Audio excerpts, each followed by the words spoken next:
Assalamualaikum Boboto, salam dunia. Saya doakan di hari ini teman-teman semua selalu dikasih kesehatan dan keselamatan dalam menjalani segala aktivitasnya. Amin.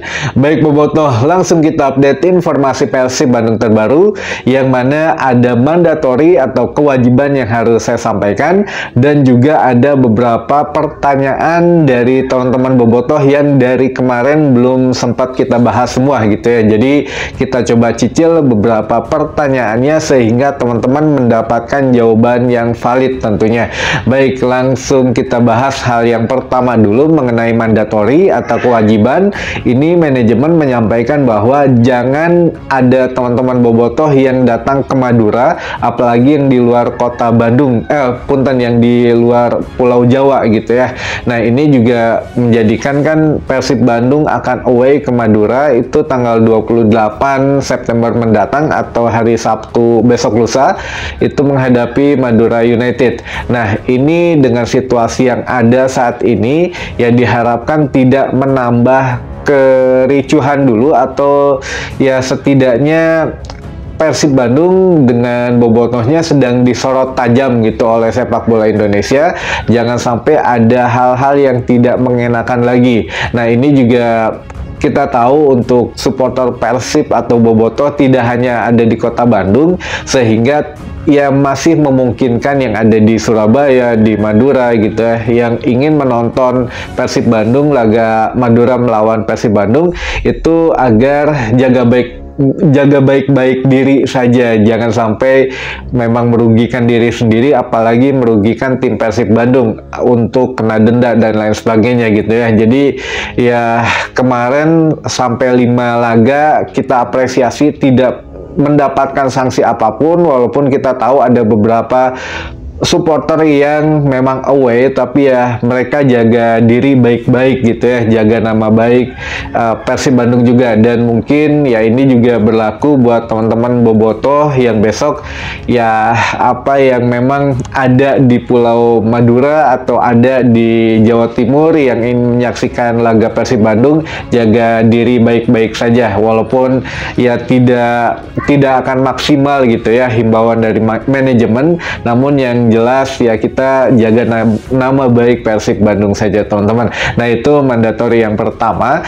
Untuk yang kedua, ini juga ada update mengenai kesiapan Persib Bandung, yang mana hari ini direncanakan Persib Bandung akan pergi gitu ya ke Madura, dan juga akan membawa David Da Silva. Katanya ini sesuai dengan janji Bojan Hodak kemarin sebelum laga menghadapi Persija Jakarta. David Da Silva atau DDS akan dimainkan minimal 5 menit menghadapi Madura, baik itu 5 menit bisa jadi di babak kedua atau menjelang pertandingan selesai, atau di saat-saat ya Persib Bandung kritis, atau minimal ya bermain lah gitu ya menghadapi Madura untuk mengembalikan atmosfer sentuhan bola dia, lalu juga untuk biar tidak kagok, karena setelah menghadapi Madura Persib Bandung hanya punya waktu ya 1 hari sebelum kembali ke Bandung dan mempersiapkan kembali langsung berangkat ke Cina gitu untuk menghadapi Zhejiang FC di ajang ACL 2 teman-teman. Jadi memang waktunya padat banget, tidak banyak waktu lagi, sehingga menurut Bojan Hodak ini kita benar-benar berproses untuk menjadi menjadi pemain yang tanpa lelah lah gitu ya, karena mau nggak mau harus ada pola latihan baru, bukan hanya di atas lapangan latihan tapi melalui visual, yaitu melalui video. Jadi menganalisa beberapa taktik, strategi, kelemahan tim lawan itu semuanya lebih banyak di video teman-teman gitu ya.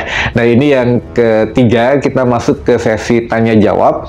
Jadi kemarin sudah banyak beberapa pertanyaan yang saya terima di email maupun di kolom komentar dari setiap postingan video ini. Jadi ada yang bertanya mengenai setelah kerusuhan kemarin di Jalak Harupat, itu kan banyak beberapa kerusuhan di kota lainnya teman-teman. Nah, ini bagaimana, katanya untuk yang di Sukabumi. Nah, untuk yang di Sukabumi ini sudah tertangkap pelakunya tidak lama, hanya berselang beberapa jam itu sudah tertangkap teman-teman. Jadi 13 pelaku perusakan rumah, jadi pagernya juga memang dirusak dan lain sebagainya. Nah, ini memang menurut kepolisian ya ada sedikit provokasi katanya dari supporter yang memang pulang nonton bareng laga antara Persib menghadapi Persija Jakarta. Nah, ini tidak berselang lama juga ada satu statement, atau sekarang mah udah banyak ya official statement. Jadi The Jack Sukabumi katanya mengeluarkan official statement juga bahwa benar ada acara nonton bareng di Sukabumi, itu dihadiri oleh anggota The Jack ketika sudah beres. Bahkan katanya sebelum beres pertandingan di menit ke-80 mereka sudah membubarkan diri karena takut berpapasan dengan ya bobotoh gitu ya di jalan. Tapi dengan sekembalinya mereka dari nobar di menit 80 itu nggak lama di jalan ada yang memprovokasi katanya di salah satu ya daerah itu yang rumahnya dirusak gitu ya, katanya meneriakin A, meneriakin B, ya intinya provokasi. Nah, ini yang menyebabkan kemarahan dari rombongan supporter The Jack ini yang pulang nobar. Jadi ya terjadilah satu tindakan yang memang tidak dibenarkan gitu ya, merusak fasilitas dan lain sebagainya. Nah, ini tidak lama sudah ketangkap, jadi pelakunya 13 orang dan ini juga sudah selesai gitu ya, tidak ada tidak ada balasan lanjutan apapun, jadi tidak ada aksi saling membalas. Nah, ini terjadi juga di Bogor teman-teman. Jadi di ruas Bogor itu ada beberapa yang memang bertemu gitu dan memang sedikit tawuran, tapi ya tidak menyebabkan kerusakan fasilitas milik warga gitu ya. Jadi ya inilah banyak beberapa kabar yang lain juga. Setiap pertandingan laga klasik ini Persib menghadapi Persija atau sebaliknya Persija menghadapi Persib, selalu ada gesekan setelah laga selesai teman-teman, baik ya memang di jalanan maupun ya di sekitaran acara nobar lah, selalu ada yang diserang dan lain sebagainya. Jadi ini pun berlaku dari musim kemarin gitu. Mudah-mudahan kedepannya setiap ada laga klasik ini ya setiap nobar itu lebih baiknya ada anggota kepolisian atau anggota keamanan yang menjaga gitu biar lebih kondusif teman-teman. Nah, ini pertanyaan yang kedua, untuk masalah steward yang kemarin apakah ada yang meninggal atau tidak. Nah, ini mungkin yang nanya teman-teman yang kurang update atau memang tidak mengikuti secara utuh. Nah, untuk jawabannya tidak ada yang meninggal, alhamdulillahnya tidak ada yang meninggal, hanya luka-luka ringan dan satu yang masih dirawat kemarin di rumah sakit itu menderita benjol-benjol dan bengkak di area kepala, sehingga pada hari H ketika mendapat beberapa pukulan gitu dari oknum supporter yang banyak itu, ya mereka atau si steward ini mengalami sedikit buram gitu ya matanya, karena ya mungkin saking sakitnya, saking banyaknya pukulan ke kepala, jadi buram, tidak sempat pingsan, namun ya memang tergeletak saja di lapangan dan keburu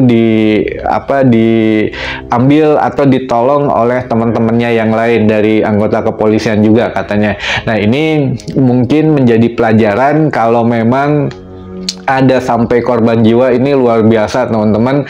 Ngaruhnya ini lebih besar lagi dampaknya sampai ke timnas Indonesia dan juga ke negara Indonesia. Bahkan nama baik Indonesia juga sudah dipertaruhkan hanya beberapa kejadian yang bisa diselesaikan secara kekeluargaan sebetulnya gitu ya.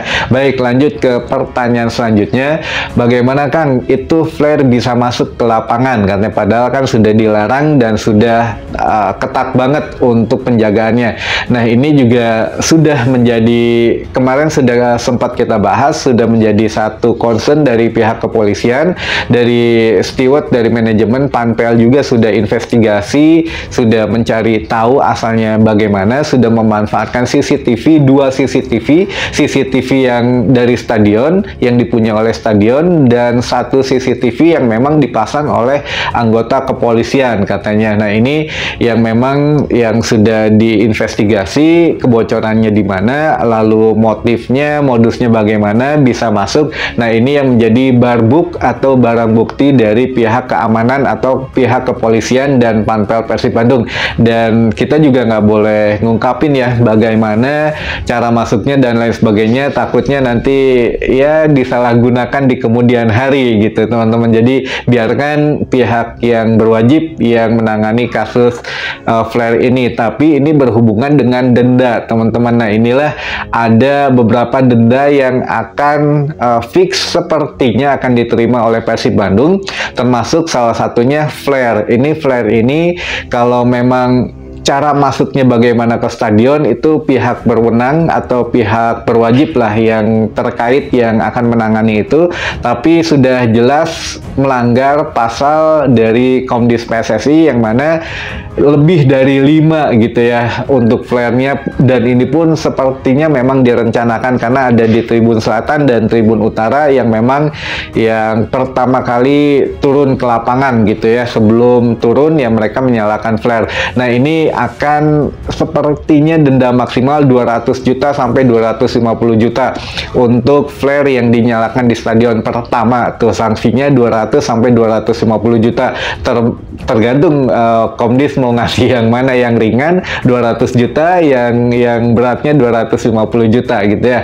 Itu ya kita tunggu untuk denda dari Komdis selanjutnya. Yang kedua, untuk penutupan stadion teman-teman, sebagian tribun ini, Tribun Utara dan Selatan kemungkinan memang akan ditutup. Berapa lamanya tidak ada yang tahu, termasuk ya manajemen hanya menunggu informasi dari Komdis selanjutnya. Yang ketiga, ini larangan nonton tanpa penonton gitu ya, atau larangan laga tanpa penonton, sehingga ya tidak bisa ditonton sama sekali oleh teman-teman boboto atau oleh supporter Persib Bandung. Jangka waktunya berapa pertandingan ini juga tidak dijelaskan, hanya menunggu ya denda dari Komdis berapa pertandingan gitu. Nah, ini ya kita tunggulah nanti ya. Yang keempat adalah denda kartu merah dari Maklok, karena kartu merah langsung itu mendapatkan denda 10 juta plus 1 kali tidak boleh bermain untuk Maklok gitu teman-teman. Nah, ini yang paling berat adalah bermain di laga netral atau di lapangan netral teman-teman, tidak boleh di Jawa Barat. Nah, ini juga sama halnya dengan pengelola dari SJH yang mengatakan beberapa fasilitas rusak teman-teman di SJH ini, dari mulai bangku penonton, pagar, lalu juga ada LED board atau iklan digital gitu ya, itu rusak juga, lalu dari kursi-kursi dan lain sebagainya. Nah, ini ya meminta pertanggungan jawab dari Panpel Persib Bandung, yang alhamdulillah katanya kalau dari Panpel Persib Bandung ya akan mendata dulu kerugiannya berapa dan apa saja yang memang rusak gitu ya, nanti akan dibicarakan untuk ganti ruginya. Tapi yang memang menjadi concern adalah jika pengelola dari SJH ini ternyata, aduh ini kan membawa nama jelek juga SJH, rusuhnya di SJH gitu. Sedangkan ya Persib sekarang tidak punya kandang lain selain SJH. Nanti kalau memang dilarang main di SJH, ya mau di mana lagi gitu ya. Kalau memang dari Komdis boleh tetap main di Bandung atau di SJH atau di mana. Nah, ini tetap boleh, tapi apakah pengelola stadion ini masih mengizinkan atau tidak? Karena ini kan sudah masuk standarnya internasional juga SJH, sehingga ya dengan kerusuhan ini apakah memang mereka juga masih mikir-mikir tetap lanjut dengan Persib atau tidak, katanya gitu. Ini juga masih dibahas intensif dengan manajemen dan Panpel Persib Bandung. Intinya mah meureun minta dilunasin dulu beberapa fasilitas yang rusak gitu ya, minta ganti rugi dulu. Kalau setelah itu baru ada pembicaraan lebih lanjut mengenai Persib bisa bermain di SJH lagi atau tidak. Kalau tidak, ya bingung juga, GBLA juga belum selesai, dan ya kita tunggulah kabar updatean terbarunya bagaimana gitu ya teman-teman. Baik, mungkin itu dulu saja yang saya kira beberapa pertanyaan teman-teman yang bisa saya jawab. Nanti selanjutnya kita coba bahas di video selanjutnya lagi ya teman-teman. Baik, sampai ketemu lagi di informasi selanjutnya. Wassalamualaikum warahmatullahi wabarakatuh. Salam dunia.